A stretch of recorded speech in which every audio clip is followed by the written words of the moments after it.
اب اگلی بحث پر آئیے، قرآن مجید کی ترکیب اور تقسیم، سنتھیسس اور ڈویژنز۔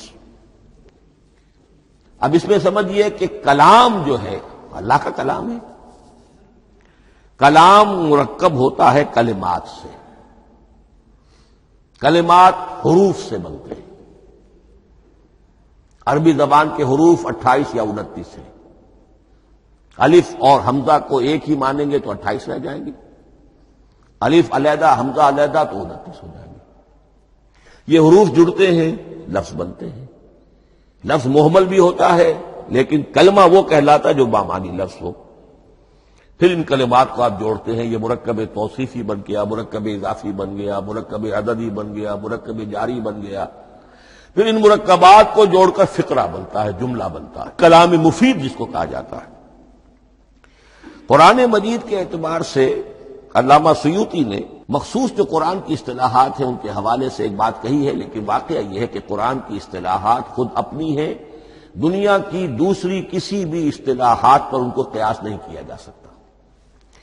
لیکن جاہز چونکہ قدیم تھے، انہوں نے قرآن مجید کو کہا یہ دیوان کی شکل رکھتا ہے، جیسے کہ حافظ کا دیوان، کسی اور کا دیوان۔ سورتیں جو ہیں وہ قصیدوں کی شکل میں ہیں، بیت شعر آیت ہے، قوافی جو ہوتے ہیں شعروں میں قافیہ، وہ یہاں فواصل ہیں، آیت کے آخری حروف ایک دوسرے سے مشابہ ہوتے ہیں کہ جن سے پھر وہ صوتی آہنگ پیدا ہوتا ہے۔ الرحمن علم القرآن خلق الانسان علمہ البیان۔ اب یہ ایک فواصل جو ہے وہ جڑتے چلے جاتے ہیں، ان میں آہنگ پیدا ہوتا ہے۔ لیکن حقیقت کے اعتبار سے پہلی بات یہ نوٹ کیجئے، قرآن مجید کی اکائی ہے آیت، اسے نہ آپ جملہ کہہ سکتے ہیں نہ فقرہ کہہ سکتے ہیں۔ انگریزی میں ہمارا چونکہ بائبل کے لیے بھی جب ورس کا لفظ آ جاتا ہے تو انگریزی تراجم میں، انگریزی تحریروں میں، مقالوں میں ورس قرآن مجید کی آیت کے لیے لفظ آ جاتا ہے، ورس نمبر فلاں، بالکل غلط ہے۔ قرآن کی آیت یہ اس کا اپنی اصطلاح ہے، اپنا مفہوم ہے۔ لغوی مفہوم کیا ہے؟ نشانی، آیت نشانی۔ قرآن کی ہر آیت اللہ کے علم اور حکمت کی نشانی ہے۔ اب قرآن کی آیتیں نوٹ کیجئے، صرف حروف پر بھی مشتمل ہے، الف لام میم حروف مقطعات اور آیت بن گئی۔ وہ مرکبات ناقصہ پر بھی مشتمل ہے، والعصر مرکب جاری ہے، حرف جار، آیت ہو گئی۔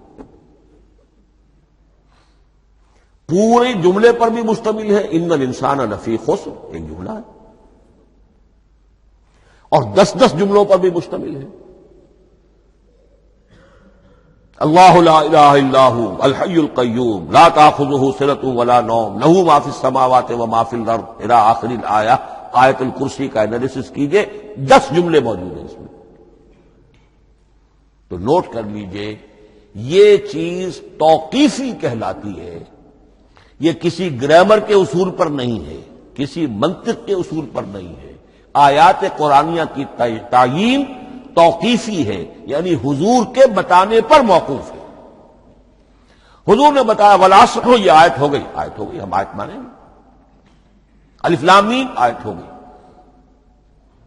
قاف حرف ایک ہے، یہ آیت نہیں ہے۔ نون ایک حرف ہے، آیت نہیں ہے۔ قاف والقرآن المجید ایک آیت بنی، نون والقلم وما یسطرون ایک آیت بنی۔ تو اس طریقے سے اس کو کہتے ہیں توقیفی، موقوف علیہ ہے حضور کے بتانے پر۔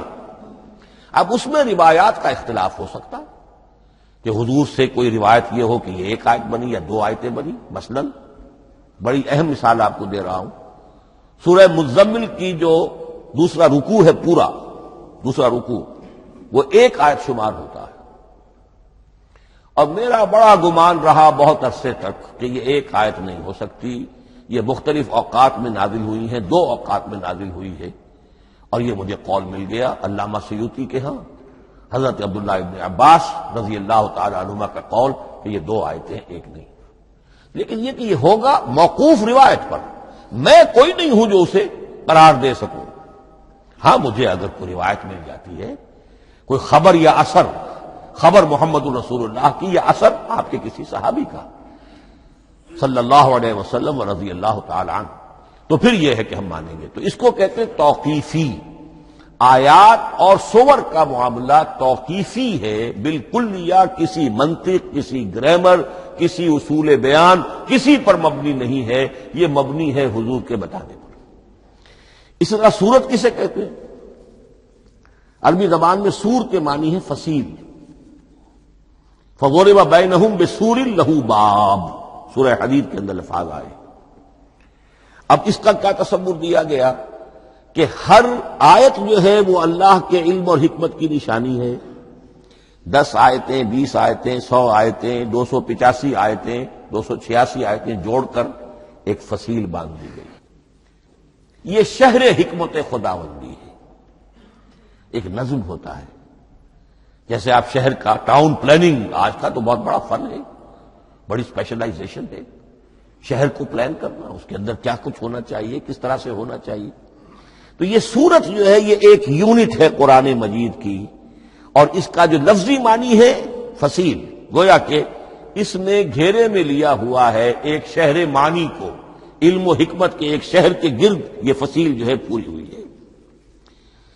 اب اس میں نوٹ کر لیجئے جہاں تک، اچھا جیسے آیتیں چھوٹی بھی ہیں بڑی بھی ہیں، والعصر بھی آیت ہے، اور الف لام میم بھی آیت ہے، اور جیسا کہ میں نے عرض کیا آیت الکرسی بھی آیت ہے.